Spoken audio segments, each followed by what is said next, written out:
Good evening, everyone. Welcome to the Housing and Human Welfare Committee. It is currently January 9th, 2025.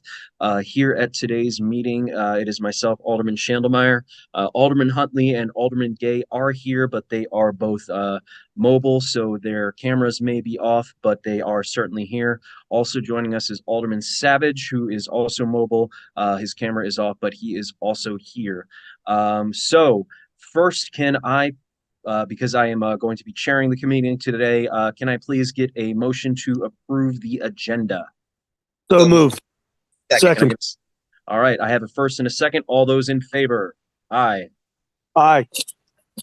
All right, passes unanimously. Next, can I please get an approval of the minutes for our meeting on December 16th, 2024? So moved. Can I get a second? Second. Thank you. All in favor? Aye. Aye. All right. On to legislation 03524, the Fair Cannabis Employment Practices. Alderman Savage is the primary sponsor.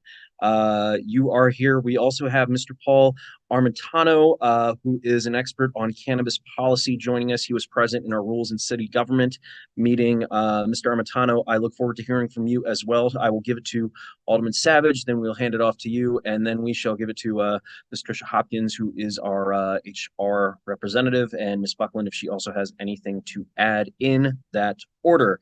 Alderman Savage, please lead us away. Thank you, Mr. Chair. Yeah, just a quick summary for the public's sake.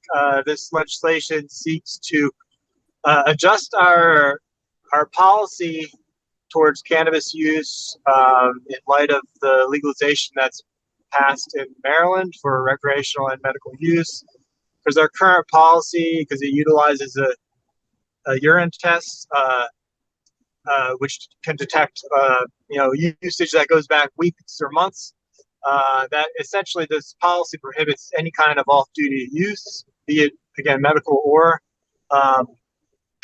recreational. And so the impact to employees with the current policy is that if they do get a positive test, then they are subject to possible termination or having to go through a full drug rehabilitation program.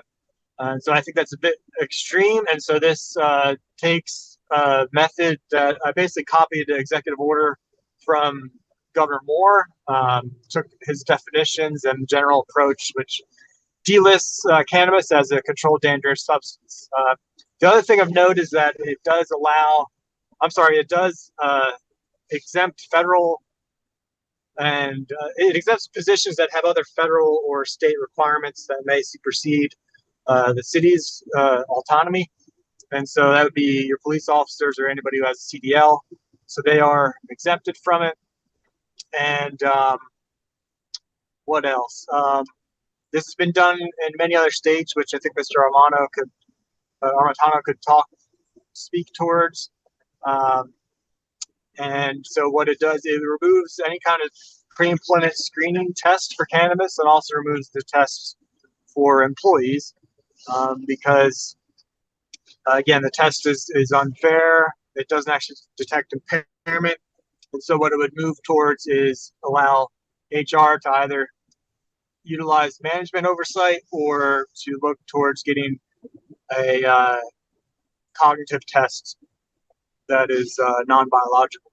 So that, I think, summarizes the legislation.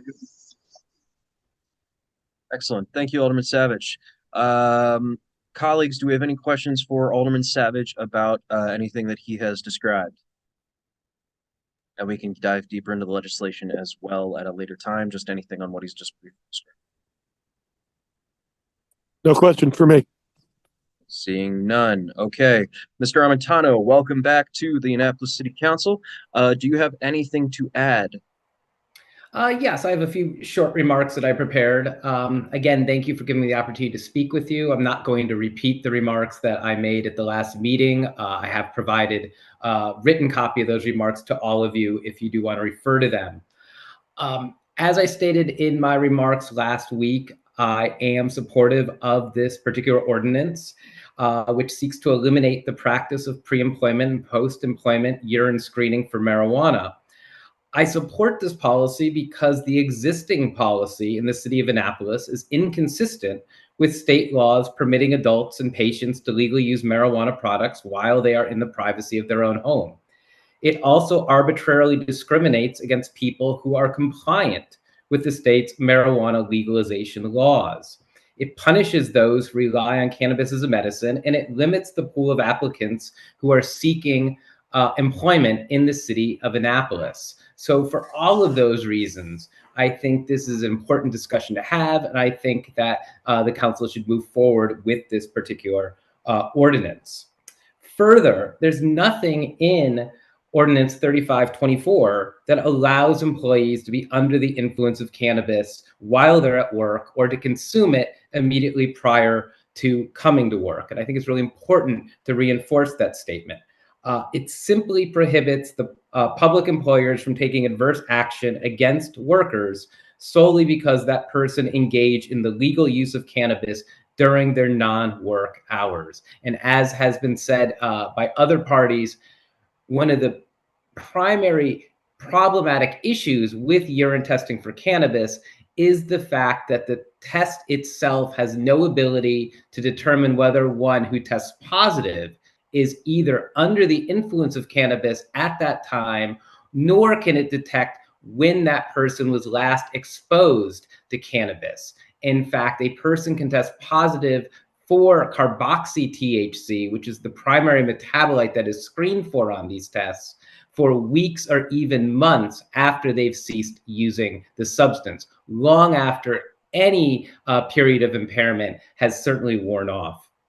As Alderman Savage mentioned, Annapolis is not reinventing the wheel here. Numerous cities and counties, both in the state of Maryland and in numerous jurisdictions around this country, have already adopted similar policies. Some cities like New York City, for example, have had a policy like this in place for many years. The District of Columbia has this policy in place. In Maryland, both Frederick County and Baltimore County have implemented similar policies.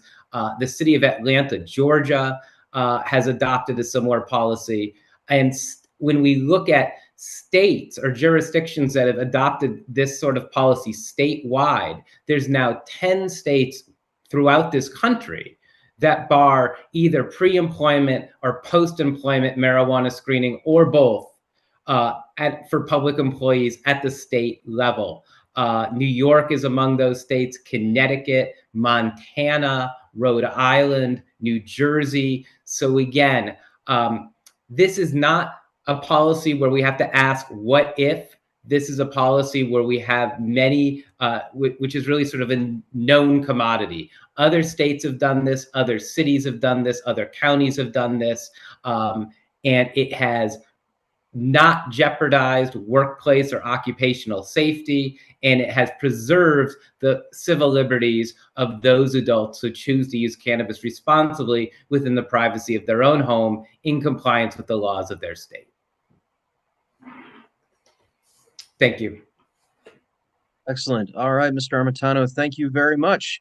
Colleagues on the committee, do we have any questions for Mr. Armentano? Seeing none. All right.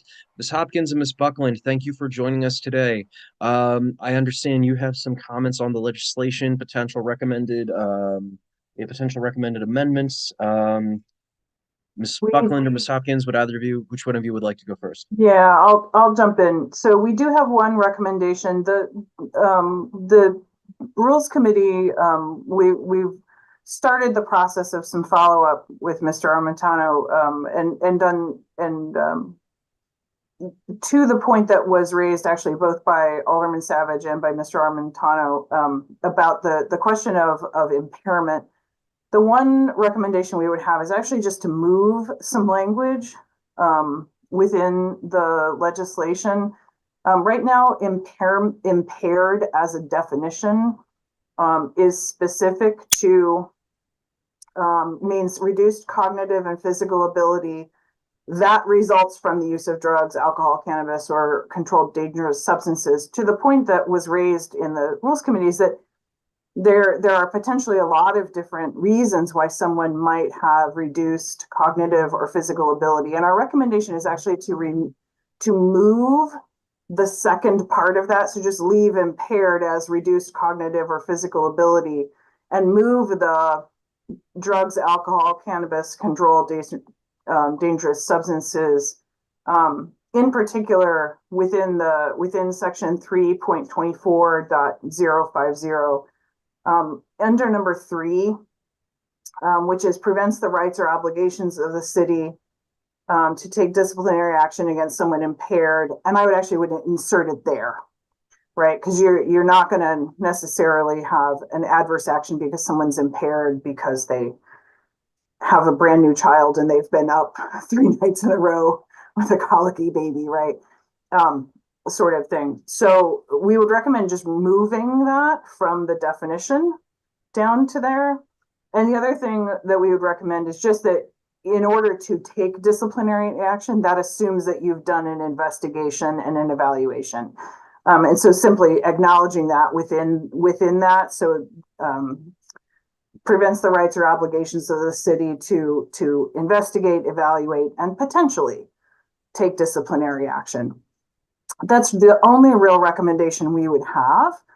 And otherwise, I think, there's clearly some longer term follow-up for us to do around that question of, testing, right? Non-biological testing. And that's a longer term conversation, but that particular language change sort of sets us up for that longer term conversation. And that's really the only suggestion we have. All right. Alderman Savage? Oh, yeah, thank you, Mr. Chair. Yeah, those amendments sound fine, tentatively sound fine by me. Because I do agree, I think I think it could be helpful to broaden the definition of impaired so that it can be more than just simple drug abuse or something like that. So yeah, it sounds fine to me. Excellent. Ms. Hopkins? I would just add that the reason we want to move that or make that change in the definitions is that you have specific language carved out to address cannabis in the other section. That's a general definition, and it's just some consistency in that by keeping the general definition general. Okay. Colleagues, do we have any further questions for Ms. Buckland or Ms. Hopkins? I do have one. Oh, Alderman. No. Okay, Alderman Huntley, please go ahead. I'm sorry. Okay. So in practice, I assume that the drug tests we currently have administered are multi-panel. In practice, would this mean that we get a drug test that simply does not test for cannabis? Or would it mean that we continue to use a, let's say, 7-panel drug test, but we simply disregard the result for cannabis? I can answer that question. So what we would have, Alderman Huntley, is we would have separate panels. So those individuals that are mandated to participate in cannabis THC level testing would continue to do so, would have a separate form that would be used. That the result that we would get for those all of those positions that have this exemption applied to them, it would not even appear on the panel. And our drug testing vendor is prepared to do that already. We've already got that arranged for. Excellent. I should have known you were on top of it. Sorry, the streets are a little icy. All right, Alderman Gay? 2 quick questions. The first being, I'm assuming there will be cost savings. I don't think I've seen the fiscal impact sheet for this yet, but I'm assuming that there will be cost savings because. No. Unfortunately, that would not be the case, Alderman Gay. I've looked into that with our vendor. It's really removing just one component of our lab testing. And so all the same costs that are mostly labor associated with the handling of a sample that's going to test for other drugs that are illegal, or also to test for drugs that are, potentially legal that somebody may or may not have a prescription for. So those would remain in place. Removing just the testing of THC from the panel will not save us any money at all. Okay, The thank fiscal note says there's no savings or no No. Yeah, additional savings and no additional costs. I did look Okay. into that. I thought it was important for us to know that, and it does not improve. Well, our I guess, financial- yeah, we're still sending them to get a drug test for other substances. So why, if we just had an expert tell us that I can consume cannabis on February 1st, and it's very, very likely impossible that it could still be in my system on April 1st when I, go in for my pre-employment drug screening with the city, and I am a CDL holder, you would penalize me for that. Why, when we've just had the expert tell us that, and he's told us repeatedly that those tests aren't accurate in when you've consumed cannabis and actually when it's even in your system. So why would we still be requiring individuals exempt, both the federal and state, to undergo this if it actually has no, bearing on their employment? Would you like me to respond to that? Or do Go you ahead. want? Either one is fine. So it's federal law. We don't set federal law. So we are necessarily following what is our legal mandate under the Federal Motor Carrier Safety Act and through the Department of Transportation. We don't have the ability to tell them that's not effective and that's not the way we should do things. We have to follow federal law in order to be compliant. And they check that as well. So that is the requirement for us. It's state law when it comes to our police officers. That's the Maryland Police Correctional and Police and Correctional Training Commission that sets that requirement. And again, that's not something we can legislate ourselves out of. We need to follow the laws that have been have included us in their mandates. Can I rephrase it, because I'm obviously, yeah, we can't break federal law. My question then would be, what level of discretion does the Human Resources Office have when you receive reports like this and say an individual is applying to be either a police officer or work in public works, and they pass all other tests or substances, they're not, there's nothing tested positive there, but they test positive for cannabis. You, as the director of our human resources department, do you have discretion to then say, oh wait, I've had expert testimony that lets me know that even though he's tested positive at this present time for cannabis, I could still move forward with hiring him in his employment, or he or she, I'm so sorry, moving forward with their employment, regardless of the test? So we don't have that level of discretion. What we would do is we go back and we would review the legal requirements, and we would necessarily comply with that. Our testing vendor has all of the legal elements to respond to. So when a medical review officer is reviewing the results of a positive drug test, there's a process they go through. They're going to contact the individual. They're going to see if there are any other prescribed substances that could explain a positive test. They will interact with the individual, and then they will tell us whether it should be reported as a positive or a negative as a result of that. We don't handle it. It's not something I have discretion over.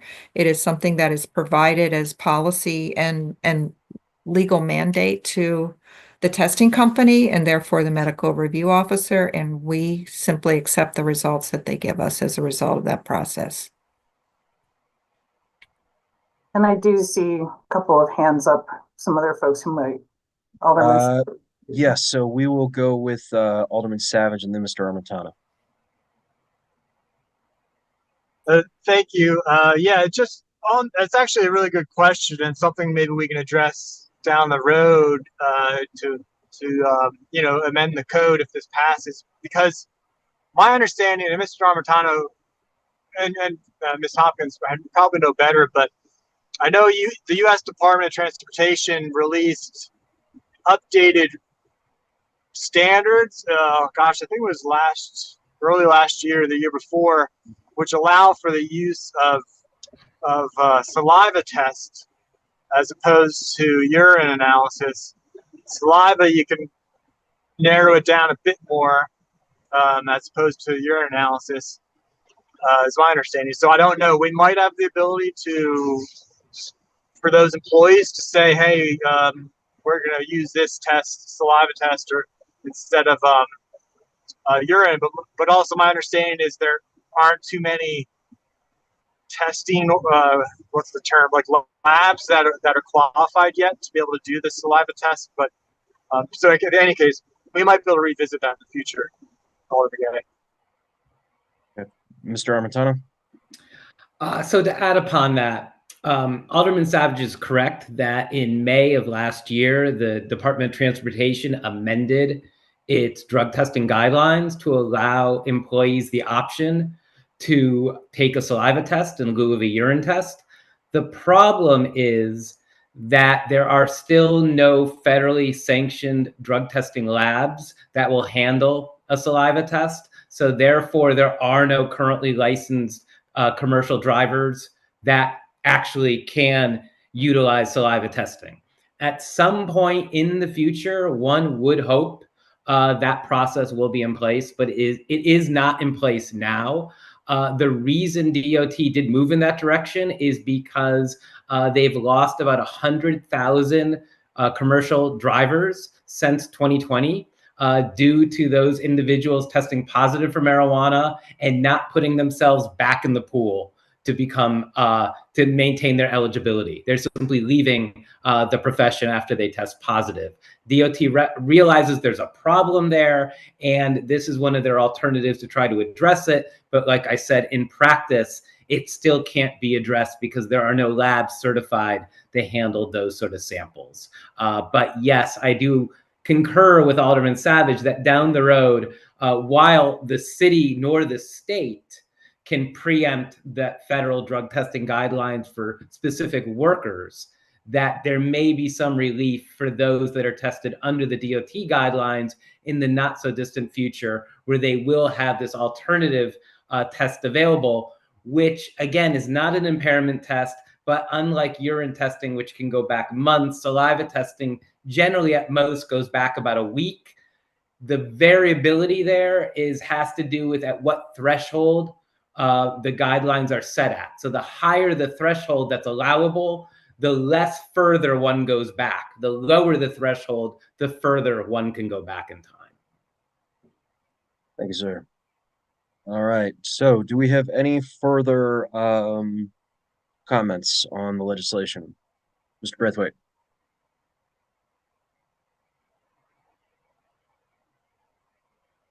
We're not able to hear you. You're off mute, but your audio is not coming through. So I'm sorry, I'm just a little bit confused, and apologies if this was addressed. Okay. Previously, it was stated that anyone who has a CDL license is still subject to testing. Is that the exact requirement, or is it just if we are employing that person in their capacity as having a CDL license, they would be using it for the city? We are required to test CDL license holders. Okay, thank you. That's federal requirement. All right, Ms. Braithwaite, do we fix your audio? Testing. You're on. Okay. I served as a prosecutor in Washington, D.C. And Prince George's County, Maryland.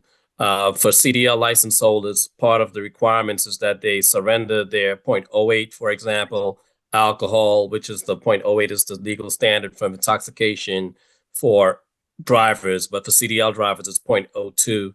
And therefore, there are certain things that attend to CDL drivers that are controlled by federal statute as everyone has talked about before. But with respect to marijuana, the real issue is that there's not yet a threshold barrier of intoxication that someone could say that at this specific amount of ingestion that you would have this predictable effect on you. And that quantification, the inability to quantify the amount of marijuana it takes to intoxify you, and then to even quantify marijuana intoxication makes it an even impossible task to even see to if someone is visibly intoxicated by marijuana, for example, despite the fact that they are visual indicators. It's still a pretty tough job for officers in DUI having marijuana as the only intoxicant to say that someone is so visibly impaired that they cannot operate a vehicle. So I think that this just shows that the state of the art, the state of the science is that there's no science to back up quantification of marijuana intoxication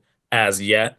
And everyone is struggling with the same things. And I believe Mr. Montano could comment further if he wishes. So I spoke at the last meeting about different batteries of technologies that employ cognitive testing, or what we call performance-based testing. And I think that's really going to be the future, a move away from this idea of detecting toxicological compounds that may or may not be correlated with impairment of performance or even recency of use, and instead moving toward performance testing that measures performance at a specific date and time against either one's own personal baseline performance or aggregate performance. And that those are, and I gave some examples and put Ms. Hopkins and others in touch with certain companies that are marketing those sort of tools right now. You're definitely correct in that the pharmacokinetics, which we refer to as the absorption patterns and metabolization of the psychoactive compounds in marijuana, do not act in a linear manner, which is why, unlike, say, for instance, alcohol, where we can quantify impairment based on blood alcohol content, we don't have that ability with marijuana. But frankly, we're never going to have that ability with marijuana because the pharmacokinetics of the drug aren't going to change. And this isn't something that's actually unique to marijuana. There's many substances that can impact performance where, again, their absorption patterns simply don't follow a linear model. The reason athletes can test positive for, say, performance enhancing drugs, even though they know they're under strict testing, is because the metabolites for those substances, for anabolic steroids, are fat soluble, just like marijuana's metabolites are fat soluble. And that simply means they hang around in the body for extended periods of time after a person has stopped using the drug. Certain other psychoactive metabolites, say cocaine's primary metabolite is water soluble, which means it's in and out of the system fairly quickly. Same with alcohol. That's, again, why those drugs in particular have more linear models, but drugs like marijuana and anabolic steroids simply don't follow those rules at all, and they never will. Alderman Gay. Thank you so much. I think from both perspectives, from Mr. Armentano, and then what we're learning from human resources, and how they have to juggle the federal and state guidelines. This has just been a fantastic conversation. Again, in addition to the rules and rules and city government meeting. My two last quick questions, and this will kind of put a button on things, I'm assuming. One, does there need to be a supplemental appropriation? I only ask that because in both conversations we've mentioned these impairment tools. I'm wondering if that's something the sponsor wants to get into. And then lastly, is the sponsor accepting the recommendations from the administration? And if so, do we have an amendment prepared tonight so that we can get this ready to go to the full council on Monday? Alderman Savage. Thank you, Mr. Chair. Yeah, as far as the amendments, they sound good. If the committee wants to move on something, I'm fine with that. But I personally want to take a look first before I 100% commit. But it sounds good. As far as supplemental appropriation, I don't think that's needed just because if we do, well, multiple responses to that. One, I think if if the city wants to move in the direction of having some cognitive test, regardless of marijuana, it's just a cognitive test for impairment. I think that should be a separate question because that is going to be independent of cannabis. I mean, somebody could be found, get a negative test on that due to cannabis, but it's about more than that. It's like when we're changing the language of impairment, it's because we wanted to open up that realm of impairment from any substance or reason. So I think that should be treated separately because it's going to be a separate budget conversation. I think we need to do more research. I don't think it needs to be attached to this legislation, again, because it's a larger issue, but also we don't, as Mr. Armentano has testified previously, and according to much of the research, the legalization and liberal policies like this do not all of a sudden open up the floodgates to on-duty usage of cannabis.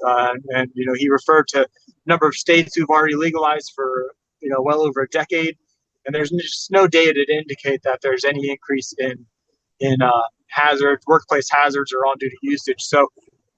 So I'm saying that because I think any question of a impairment test can be treated separately, if that makes sense.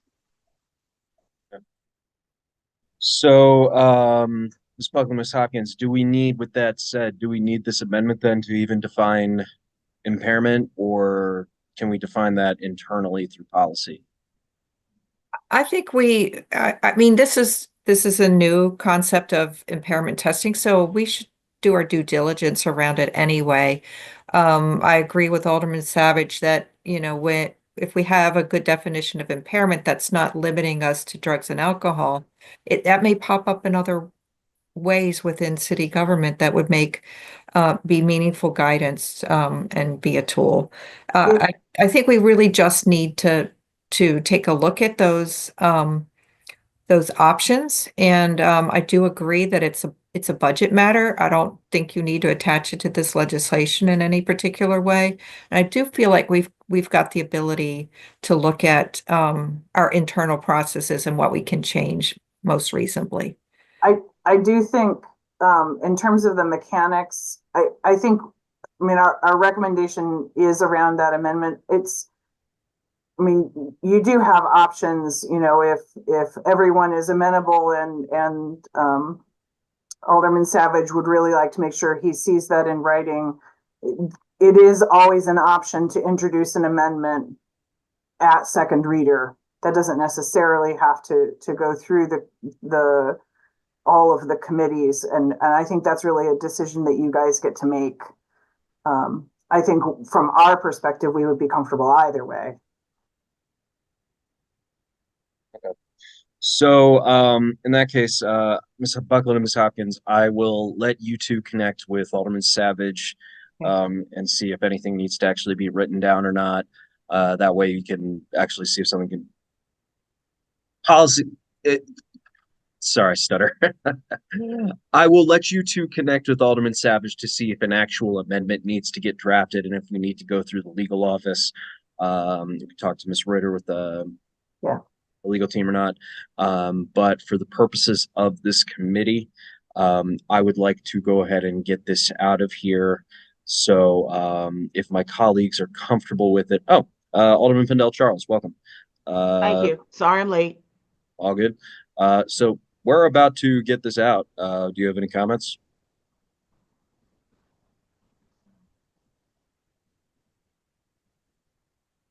Any comments at all? Cool. Hearing none. All right. So do I have a motion for a favorable recommendation on O3524? So moved. Do I have a second? Second. All those in favor of a favorable recommendation of O3524 say aye. Aye. Excellent. All right. So that is the final piece of legislation on the agenda for tonight. Do I have anything else on the good of the order before we adjourn? Seeing none, everyone. All right. Thank you very much. I hope everyone is staying warm in this cold. And can I get a motion to adjourn? So moved. Can I get a second? All right. All those in favor of adjournment, say aye. Aye. All right. Thank you, everyone.